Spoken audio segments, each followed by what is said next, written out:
Hi எல்லாருக்கும் வணக்கம். நம்ம அழகே அழகு சீரியலில் பாண்டியன் நீ நாளைக்கு காலையில் முத்துவேல் மாமாவோட இங்கே வீட்டில் இருக்கணும் அப்படின்னு நம்ம கதிருக்கு ஆர்டர் போட்டதுனால கதிர் நம்ம முத்துவேல் மாமா கிட்டே இதை சொல்லலாமா, நாளைக்கு எப்படி அவசரமாக கிளம்புறது அப்படின்னு யோசிச்சுக்கிட்டு இருக்காரு. அந்த நேரத்தில் தான் அவங்க தங்கி இருக்கிற அந்த ஹோட்டலில் ரெய்டு நடக்குது. போலீஸ்காரங்க ரெய்டு நடக்கிற அந்த நேரத்தில் அவசரமாக முத்துவேலும் கதிரும் வேகமாக கிளம்புறதுனால போலீஸ்காரங்களுக்கு முத்துவேல் மேலேயும் கதிர் மேலேயும் சந்தேகம் வந்துடுது. நீங்கள் ஏதோ தப்பு பண்ணிவிட்டு நாங்கள் வந்ததுனால அவசரமாக கிளம்புறீங்களா அப்படின்னு போலீஸ்காரங்க போலீஸ் ஸ்டேஷனுக்கு கூட்டிகிட்டு போய் விசாரிக்க பார்க்குறாங்க. இந்த நேரத்தில் கதிருக்கு நம்ம சுரேஷ் சொன்னது ஞாபகம் வருது. நான் அம்பத்தூர் ஸ்டேஷனில் தான் எஸ்ஐயாக இருக்கேன், உங்களுக்கு என்ன உதவி வேணாலும் எனக்கு கால் பண்ணுங்க அப்படின்னு சொன்னது ஞாபகம் வர உடனே கதிர் நம்ம சுரேஷுக்கு கால் பண்ணி இந்த மாதிரி போலீஸ்காரங்க ரெய்ட் பண்ணி எங்கள் 2 பேரையும் கூட்டிகிட்டு வந்துட்டாங்க, நீங்கள் எந்த உதவினாலும் எந்த நேரத்துலையும் கால் பண்ணுங்கன்னு சொன்னீங்கல்ல, அதனால் உங்களுக்கு கால் பண்ணுறோம், எங்களுக்கு கொஞ்சம் உதவி செய்யுங்க அப்படின்னு சொல்லி கதிர் கால் பண்ணுறாரு நம்ம சுரேஷுக்கு. உடனே சுரேஷும் முத்துவேலும் கதிரும் இருக்க போலீஸ் ஸ்டேஷனுக்கு போய் இவங்க எனக்கு தெரிஞ்சவங்க தான், இவங்க மேலே எந்த ஒரு நடவடிக்கையும் எடுக்க வேண்டாம், இவங்கள நான் எங்கள் வீட்டுக்கு கூட்டிகிட்டு போகிறேன் அப்படின்னு சொல்லி கதிரையும் முத்துவேலையும் இப்போ சுரேஷ் அவர் வீட்டுக்கு கூட்டிகிட்டு வராரு. ஆனால் கதிர் பார்த்திங்கன்னா எங்கள் அப்பா நாளைக்கு காலையில் வீட்டில் இருக்கணும் அப்படின்னு சொல்லியிருக்காங்க, எங்களுக்கு நீங்கள் சரியான நேரத்தில் உதவி செஞ்சுருக்கீங்க, நாங்கள் உடனே சிவகங்கை கிளம்பணும் அப்படின்னு கதிரும் முத்துவேலும் சொல்ல, எங்கள் வீட்லேயும் குன்னக்குடி கிளம்புறதுக்காக 3 பேர் இருக்காங்க, அவங்களோட சேர்த்து உங்களையும் கூட்டிகிட்டு போயிடுறேன், இந்த நிலமையில நீங்கள் தனியாக ஊருக்கு கிளம்ப வேண்டாம், அவசரமாக ஒரு பேஷண்ட்டை கூட்டிகிட்டு போகிறது அவங்க உடல்நலக்கு சரியில்லை அப்படின்னு சுரேஷ் இப்போ வீட்டுக்கு கூட்டிகிட்டு வராரு. முத்துவேலும் கதிரும் ஒன்றா வீட்டுக்கு வரதை பார்த்த உடனே கோமதிக்கு அதிர்ச்சி. என்னடா யாருக்கோ ட்ரீட்மெண்ட்டுன்னு சொல்லி ஹாஸ்பிட்டலில் இருக்கேன்னு சொன்ன, பார்த்தா எங்கள் அண்ணனை கூட்டிகிட்டு வந்திருக்கா அப்படின்னு கதிர்கிட்ட கேள்வி கேட்க, அம்மா இதெல்லாம் நான் உங்ககிட்ட சொல்கிறதுக்கு நேரம் இல்லை, நான் அப்பா காலையில் வீட்டுக்கு வர சொன்னார், அங்கே சக்திவேல் மாமா ரொம்ப சண்டை போட்டுக்கிட்டு இருக்காராம், நம்ம வீட்டில் போய் எல்லாத்தையும் பேசிக்கலாம் அப்படின்னு கதிர் கோமதியை சமாளிச்சிடுறாரு. ஆனால் பார்த்திங்கன்னா ராஜிக்கு கதிர் மேலே பயங்கர கோவம். தஞ்சாவூரில் இருக்கேன், ஊரில் தான் இருக்கேன் அப்படின்னு மாற்றி பேசிட்டு எங்கள் அப்பாவோட சென்னையில் தானே இருந்திருக்கா அப்படின்னு ராஜியும் கேள்வி கேட்குறாங்க. ஆனால் கோமதி என் பிள்ளைய பற்றி எனக்கு தெரியும், அவன் என்கிட்ட உண்மையை சொல்லிட்டான், ஊருக்கு போய் எல்லாத்தையும் விவரமாக சொல்கிறேன்னு சொல்லியிருக்கான், அவன் மேலே கோவப்படாத ராஜி அப்படின்னு கோமதி ராஜியை சமாதானம் பண்ண. இப்போ பார்த்திங்கன்னா நம்ம சுரேஷ் கோமதி ராஜி மீனா இவங்களோட முத்துவேல் கதிரையும் கூட்டிக்கிட்டு குன்னக்குடிக்கு போகிறாரு. அப்பா நான் ஒரு விஷயமா குன்னக்குடிக்கு போகிறேன், இவங்களே அங்கேயே ட்ராப் பண்ணிடுறேன் அப்படின்னு சொல்ல கோமதி அம்மா சொல்கிறாங்க, நீயும் மதியை கூட்டிகிட்டு வந்தால் ரொம்ப நல்லாயிருக்கும், நாங்கள் இந்த வீட்டுக்கு விருந்துக்கு வந்த மாதிரி எங்களை ரொம்ப நல்லா கவனிச்சுக்கிட்டீங்க, அதே போல் நீங்களும் புதுசாக கல்யாணம் பண்ணியிருக்கீங்க, உங்களுக்கு ஒரு விருந்து கொடுக்கணும்னு ஆசைப்பட்றேன், எங்கள் வீட்டில் வந்து ஒரு 3 நாள் தங்கிட்டு போங்க தம்பி அப்படின்னு சுரேஷை கோமதி கூப்பிட, சுரேஷும் நான் மதியை கூட்டிகிட்டு போகலாமாப்பா அப்படின்னு ராகவன் ராஜலட்சுமி கிட்ட கேட்க, அவள் தான் லீவு எடுக்க முடியாதுன்னு சொல்கிறாளே அப்படின்னு ராஜலட்சுமி சொல்கிறாங்க. ஆனால் மதி பார்த்திங்கன்னா அவருக்கு உடம்பு சரியில்லைன்னு ட்ரீட்மெண்ட்டுக்காக வந்திருக்காரு, நான் கூட போனால் கொஞ்சம் ஹெல்ப்ஃபுல்லாக இருக்கும், அப்படியே சுரேஷ் கூட போயிட்டு சுரேஷோடய திரும்பி வந்துடுறேன் அப்படின்னு மதியும் சொல்கிறாங்க. உனக்கே லீவு கிடைக்குங்கிறப்ப போயிட்டு வாமா அப்படின்னு ராஜலட்சுமியும் சம்மதம் சொல்லிடுறாங்க. இப்போ பார்த்திங்கன்னா நம்ம சுரேஷும் மதியும் ஒன்றா சேர்ந்து முத்துவேல் கதிர் ராஜி மீனா கோமதியோட குன்னக்குடிக்க போகிறாங்க.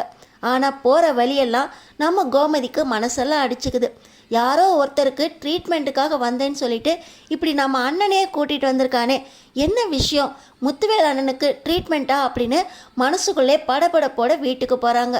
முத்துவேலு தனக்கு கேன்சர்னு தெரிஞ்சால் தான் பொண்ணுக்கும் தங்கச்சிக்கும் ஏதாவது பிரச்சனை ஆயிரும், இந்த விஷயம் யாருக்கும் தெரியாமல் இருக்கணும்னு நினச்சேன், இப்போயே பாதி உண்மை தெரிஞ்ச மாதிரி இருக்கே, இவங்கக்கிட்ட நம்ம வாயவே திறக்கக்கூடாது அப்படின்னு சொல்லி முத்துவேல் ரொம்ப அமைதியாக எப்பவும் போல் பேசாமலே இருக்கார்.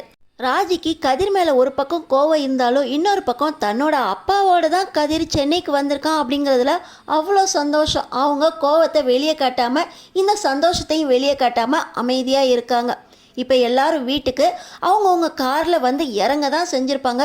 சக்திவேலுக்கு பயங்கர கோவத்தோட கதிரோட சட்டையை பிடிச்சி, எங்கள் அண்ணனை எதுக்கடா கூட்டிகிட்டு போனேன், பணத்தை உன் பேரில் மாற்றிக்கலான்னு கூட்டிகிட்டு போனியா, இல்லை சொத்தெல்லாம் உன் பேரில் எழுதி வாங்கிக்கலான்னு ஏமாற்றி எங்கள் அண்ணனை கூட்டிகிட்டு போனியா அப்படின்னு ஓங்கி அடிக்க, இப்போ பார்த்திங்கன்னா கோமதி ராஜி மீனா 3 பேரும் அவர் மேலே நீங்கள் எதுக்கு கை வைக்கிறீங்க, உங்கள் அண்ணன் தான் கூட வந்திருக்காருல, அவர்கிட்ட பேச வேண்டியதானா அப்படின்னு இவங்க பேசிக்கிட்டு இருக்கும்போதே அங்கே பாண்டியன் வந்துடுறாரு. என் புள்ள என்கிட்ட சொல்லாமல் எதுவும் பண்ண மாட்டான். அவன் தான் சொன்னான்ல முத்துவேல் மாமா என் கூட தான் இருக்காருன்னு. அவங்கிட்ட எப்படி உண்மையை பேசி தெரிஞ்சுக்கணும்னு எனக்கு தெரியும். நீங்கள் அவன் மேலே கை வைக்காதீங்க அப்படின்னு இவரும் சண்டைக்கு போகிறாரு. இது வரைக்கும் எந்த பிரச்சனைனாலும் எதிர்த்து நின்று தைரியமாக அடிக்கிற கதிர் இப்போ முத்துவேல் மாமாவோட வெளியவும் போயிட்டு வந்துட்டு சக்திவேல் அடித்தா கூட அடியை வாங்கிக்கிட்டு அமைதியாக இருக்கானே அப்படின்னு பாண்டியனுக்கு அவ்வளோ கோவம். எங்ககிட்ட சொல்லாமல் இவரை கூட்டிக்கிட்டு எங்கடா போயிட்டு வர அப்படின்னு இப்போ பாண்டியன் கேள்வி கேட்குறாரு. நீ எங்கே போன, எந்த ஊருக்கு போன அப்படின்னு என்கிட்ட இல்லை உங்கள் அம்மா கிட்டேயாவது சொல்லிட்டு போகணும். இப்படி அவசரமாக சென்னைக்கு உங்கள் மாமாவை கூட்டிகிட்டு போகிற அளவுக்கு என்னடா உனக்கு பிரச்சனை அப்படின்னு பாண்டியன் மறுபடியும் துருவி கேள்வி கேட்க, இவனை கேள்வியாக கேட்டுக்கிட்டு இருக்கீங்க. இவன் அக்கௌண்ட்டில் 10 லட்சம் ரூபாய் ட்ரான்ஸ்ஃபர் ஆகிருக்கு எங்கள் அண்ணனோட அக்கௌண்ட்லேருந்து. எங்கள் அண்ணனை ஏமாற்றி கூட்டிகிட்டு போய் சொத்தை அபகரிக்கலான்னு பார்த்துருக்கான். இவங்கனால தூக்கி போட்டு மிதிக்கணும் அப்படின்னு சக்திவேல் பேசுகிறாரு. ஆனால் சுரேஷுக்கு நடக்கிறதெல்லாம் பார்க்கும்போது யார்கிட்டையும் சொல்லாதீங்க அப்படின்னு கதிர் சொன்னது தான் ஞாபகம் வருது. கேன்சர் ட்ரீட்மெண்ட்டுக்காக மாமாவை கூட்டிகிட்டு போய் இப்போ அவருக்காக அடியும் வாங்கிக்கிட்டு இருக்கானே இந்த கதிரை எப்படியாவது இந்த பிரச்சனையிலேருந்து வெளியே கொண்டு வரணும் அப்படின்னு சொல்லி பாண்டியனை தனியாக கூட்டிகிட்டு போகிற நம்ம சுரேஷ், உங்கள் பையன் கதிர் சென்னைக்கு வந்தது ஒரு முக்கியமான காரணத்துக்காக. அவரோட மாமனாருக்கு கேன்சர். அந்த கேன்சருக்கு ஆப்ரேஷன் பண்ணுறதுக்காக தான் சென்னைக்கு கூட்டிகிட்டு வந்திருந்தார். அங்கே வந்து அவரை தன்னந்தனியாக ஒத்த ஆளாக கேன்சருக்கு ஆப்ரேஷன் பண்ண வச்சு முழுசாக இத்தனை நாளாக அவர் தான் கவனிச்சுக்கிட்டாரு. முத்துவேல் மாமாவுக்கு கேன்சரு அப்படின்னு தங்கச்சிக்கோ பொண்ணுக்கோ அவங்க குடும்பத்துக்கோ தெரிஞ்சால் எல்லாரும் பதறி போயிடுவாங்க அப்படின்னு அந்த விஷயத்தை யார்கிட்டையுமே சொல்லாமல் தன்னந்தனியாக இருந்து 2 பேரும் அந்த விஷயத்தை சமாளித்து வந்திருக்காங்க. கதிரோட மாமனாருக்கு கேன்சர் விஷயத்தை இத்தனை நாள் சமாளித்து ஆப்ரேஷன் முடித்து 3/4 கிணறு தாண்டிட்டாங்க. கதிர் மேலே எந்த தப்புமே இல்லை. அவங்க இதை ரகசியமாக காக்கணும், யாருக்கும் தெரியாமல் இருக்கணும் அப்படின்னு நினச்சிக்கிட்டு இருக்காங்க. இப்படி எல்லாரும் கூட்டமாக கூடி அவரை அடிச்சுக்கிட்டு இருக்கீங்க. அவர் மேலே எந்த தப்பும் இல்லை. இந்த விஷயத்தை இதுக்கு மேலே நீங்கள் தான் பார்த்துக்கணும் அப்படின்னு நம்ம சுரேஷ் பாண்டியன்கிட்ட ரொம்பவே மெதுவாக எடுத்து சொல்ல, என்னது அவருக்கு ஆப்ரேஷனா, கேன்சரா அப்படின்னு பதபதச்சு போயிடுறாரு பாண்டியன். இந்த நேரத்தில் கதிரை அந்த இடத்துலேருந்து கூட்டிகிட்டு வரணும். முத்துவேலுக்கு கேன்சர் அப்படின்னு யாருக்குமே தெரியாமல் இருக்கணும் அப்படின்னு சொல்லி பாண்டி நேராக அந்த பிரச்சனை நடக்கிற இடத்துக்கே போகிறாரு. இப்போ என்ன, என் புள்ள தான் முத்துவேலை கூட்டிகிட்டு போனார். உங்களுக்கு சொத்து தானே முக்கியம். அவர் பேரில் 10 லட்ச ரூபாய் ட்ரான்ஸ்ஃபர் ஆகிருக்கா, அதையும் நானே கொடுத்துட்றேன். இனிமேல் சொத்து பணம் அப்படின்னு அலையாதீங்க. உங்கள் அண்ணன் திரும்ப வந்துட்டார்ல, அவர் அக்கௌண்ட்லேருந்து மாறின 10 லட்சம் ரூபாயும் திரும்ப வந்துடும். இதுக்கு மேலே என் பிள்ளைய பற்றியோ உங்கள் அண்ணனை பற்றியோ நீங்கள் எதுவுமே பேசக்கூடாது. சொத்து பற்றி எதுவுமே என் பிள்ளை மேலே மாறல. அப்படியே மாறி இருந்தாலும் எல்லாத்தையும் திருப்பி கொடுத்துருவேன். உங்களோட சொத்தும் வேண்டாம், பணமும் வேண்டாம். உங்கள் அண்ணனை நீங்கள் உள்ளே கூட்டிகிட்டு போங்க அப்படின்னு பாண்டியன் சக்திவேல் கிட்ட சொல்ல, என்னடா பணத்தாசையே இல்லாத மாதிரி இருந்துக்கிட்டு வெளியூரில் கூட்டிகிட்டு போய் எல்லாத்தையும் மாற்றிடலான்னு பார்த்துட்ருக்கீங்களா?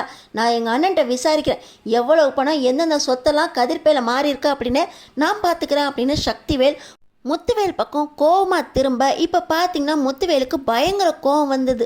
என்னடா எப்போ பார்த்தாலும் சொத்து பணம் அப்படின்னு பேசிக்கிட்டே இருக்க, இந்த கதிர் மேலே எந்த தப்பும் இல்லை. கதிர் தங்கம்டா, எனக்கு என்ன ஆச்சுன்னு யாராவது கேட்குறீங்களா? வந்ததுலேருந்து சொத்து பணம் 10 லட்சம் ரூபாய் அக்கௌண்ட்டு இதையே பேசிக்கிட்டு இருக்க, என்னை பாத்தியா நீ அப்படின்னு சொல்லி முத்துவேல் அவரோட சட்டையை அவுத்து காட்ட அவர் உடம்புல கட்டு போட்டு ஸ்டிச்சஸ் போட்டதை பார்த்துடுறாரு சக்திவேல். என்னண்ணா இதெல்லாம், உங்களை கூட்டிகிட்டு போய் இவன் ஏதாவது பண்ணிட்டானா, கொலை முயற்சி பண்ணானா அப்படின்னு கேட்க, நான் தான் சொல்கிறேனே கதிர் தங்கமான புள்ள, அந்த புள்ள மேலே எந்த தப்புமே இல்லை. எனக்கு தான் கேன்சர். இந்த விஷயம் அவனுக்கு தெரிஞ்சதுலேருந்து எனக்கு குணமாகணும், பழைய முத்துவேலாக நான் திரும்ப வரணுங்கிறதுக்காக என் கூடவே இருந்து எல்லா ட்ரீட்மெண்ட்டையும் கவனிச்சுக்கிட்டான். ட்ரீட்மெண்ட்டுக்காக தான் 10 லட்சம் ரூபாயை அவனோட அக்கௌண்ட்டுக்கு ட்ரான்ஸ்ஃபர் பண்ணேன். சென்னைக்கும் அவன் தான் கூட வந்து ஆப்ரேஷனுக்கு ஃபுல்லாக என் கூடவே இருந்து எனக்கு குழந்த மாதிரி பார்த்துக்கிட்டான். அவனை அவங்க அம்மா ரொம்ப நல்லா வளர்த்துருக்கா அப்படின்னு சொல்ல கோமதிக்கு படபடப்பாயிருது. அண்ணனுக்கு கேன்சரா, இதுக்கு தான் சென்னைக்கு வந்திருந்தானா, யாரோ ஒருத்தருக்கு ட்ரீட்மெண்ட்டுக்காக வந்திருக்கேன்னு சொல்லிட்டு இப்படி அண்ணனுக்கு ட்ரீட்மெண்ட்டுக்கு வந்திருக்கானே அப்படின்னு கோமதி ஒரு பக்கமாக போய் உட்காந்து அழுவுறாங்க. இன்னொரு பக்கம் ராஜி, அப்பா உங்களுக்கு கேன்சரா, இதுக்கு தான் சென்னைக்கு வந்திருந்தியாடா, எத்தனை தடவை கேட்டிருப்பேன் சென்னைக்கு வந்தியே, எதுக்குடா அப்படின்னு. அப்பா உங்களுக்கு உடம்பு சரியாயிடுச்சா அப்படின்னு இங்கே ராஜியும் அழுக. உனக்கு ரொம்ப நல்ல மாப்பிள்ளை கிடச்சிருக்காம்மா, நானாக பார்த்துருந்தா கூட இந்த அளவுக்கு ஒரு மாப்பிள்ளை கிடைச்சிருக்க மாட்டான் அப்படின்னு முத்துவேல் ராஜி கிட்ட சொல்ல, அங்கே பார்த்தீங்கன்னா சக்திவேல், அண்ணே உண்மையிலே உங்களுக்கு கேன்சர் இருந்துச்சா இல்லை பணத்தையும் சொத்தையும் பிடுங்கிறதுக்காக இவன் உங்கள்கிட்ட இந்த மாதிரிலாம் நாடகம் ஆடி உங்களை ஏமாற்றிக்கிட்டு இருக்கானா, இப்படி சென்டிமெண்ட் நாடகம் ஆடி உங்களை ஏமாற்றிக்கிட்டு இருக்கானே, இவனை நம்பவே நம்பாதீங்க, இவன் குடும்பத்தையும் நம்பாதீங்க அப்படின்னு சக்திவேல் மறுபடியும் சொத்தை பற்றி பேச, என்னடா பெரிய சொத்து, இத்தனை வருஷம் சம்பாரிச்ச சொத்து, கடைசி காலத்தில் இந்த சொத்து வந்து நம்ம காப்புக்க போகிறதில்ல, நம்ம தேடி வச்ச சொந்தம் தான் காப்பாற்றும். பாருடா, நம்ம விரோதின்னு நினச்சவன் கடைசி காலத்தில் என் கூடவே இருந்து குழந்த மாதிரி ஆப்ரேஷன் முடிகிற வரைக்கும் பார்த்துக்கிட்டு இருந்தான்டா. இவனை மாதிரி ஒரு மருமகன் எனக்கு கிடைக்க போகிறதே இல்லை. இவன் மருமகனா இல்லை, மகனா இருந்து என்னை பார்த்துக்கிட்டான். ராஜி ரொம்ப கொடுத்து வச்சவடா அப்படின்னு சக்திவேல் கிட்ட முத்துவேல் கதிரை பற்றி பேசிக்கிட்டு இருக்க, முத்துவேல் முழு மனசாக கதிரை ஏற்றுக்கிட்டதை தான் குடும்பத்துக்கு எப்படி புரிய வைக்க போகிறாரு, அடுத்தடுத்து என்ன நடக்க போகுதுன்னு தெரிஞ்சுக்கிறதுக்கு நம்ம சேனலை சப்ஸ்கிரைப் பண்ணி தொடர்ந்து பாருங்கள்.